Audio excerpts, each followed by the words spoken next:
Hi, I'm Technology Laura, and today I'm going to talk about how to integrate Pear Deck on your Google Slides. So let's begin. So the first thing that you want to do is have your Join PD code on your Promethean board in the front of your classroom, and your students will hit Join PD and type in their code. So you can either give the students the link or that they can go with you live. So let's begin. So here's our brief overview. We're going to talk about Pear Deck, SCL integration, celebrating our students' field trip, a little bit about Flashcard Factory, and Google add-on. So the first thing I think is really important as a teacher is to circle how your students are doing. So they can say if they're happy, sad, mad, etc.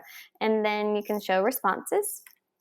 Next, we do a stress check so they can say if they're in a good place to focus, something is bothering them, I can't manage their emotions. And this is really good because this gives you quick data points how your students are doing. And those who are uncomfortable about sharing out loud, they can still tell you individually. And then you can also look at the grid at every single student in your classroom stress check. And there are some screenshots. So they circle how they're doing. And then another way I've used this is I'll say like draw or type 2 things from today's lesson. And so that gets the kids warmed up for the lesson, kind of a brief review of what we learned the day before. And I also use this with students when I say, how are you feeling with the class? And so if they're saying they understand, they drag their little dot over here. If they're still confused or if they stop and need help. So that again gives me quick data points like, do I need to reteach the lesson? Do I need to slow down? Are we at a good pace? So again, that's just instant feedback for you as the teacher. Also really powerful for visual learners because the students can type their answers, they can draw, they can use different colors within Pear Deck, so it's super interactive. And I also like to do something like this. How was your weekend? And they can say like if their weekend was going good, bad, so-so. Now, if you want your students to draw or type 2 things that they know about your content, and for this video, Pear Deck, you can set a timer, a lock screen.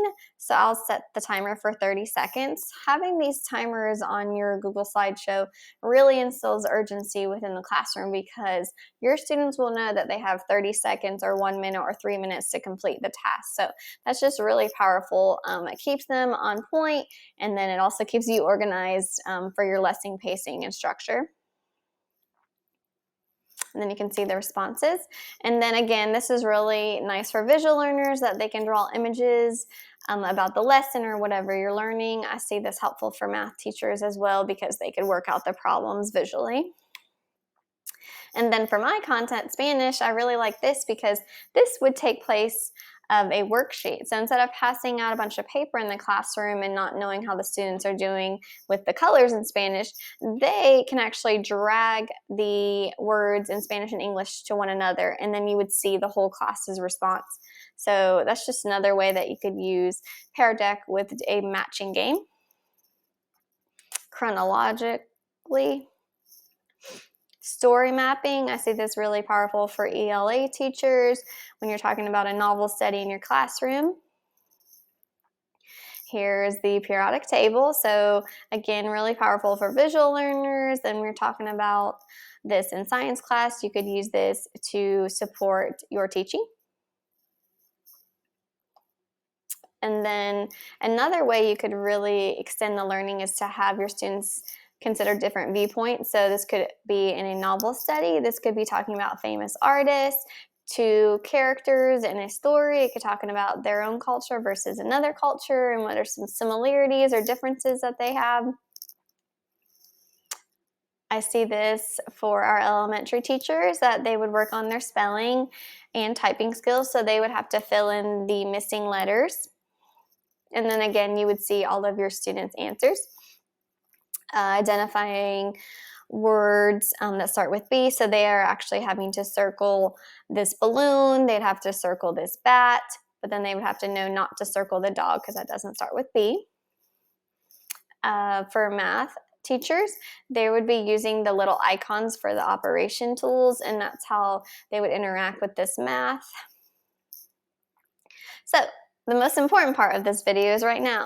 So if you are excited and want to try Pear Deck, which I highly recommend, you would go to your slides.new, click on add-ons, Then click on Get Add-ons, search for Pear Deck, and then on the right-hand column, you're going to see their template library, and then you're just going to be searching for all the different contents. They have warm-up, exit tickets, SEL checks. Any of these templates that you saw in this presentation are already there. Additionally, you can just add to your current existing Google slideshows, so you don't have to create all new ones. You can just add wherever you see fit. And then the last thing I'll highlight is that this Pear Deck presentation can be asynchronous or synchronous. So you can have it live where you as the teacher are advancing the slides, or if you want to send it out to your students, if you're not going to be there, or if your students are not there, then they can just complete the Pear Deck slide at their own pace. I hope you enjoyed this video. Remember to like and subscribe. Thank you.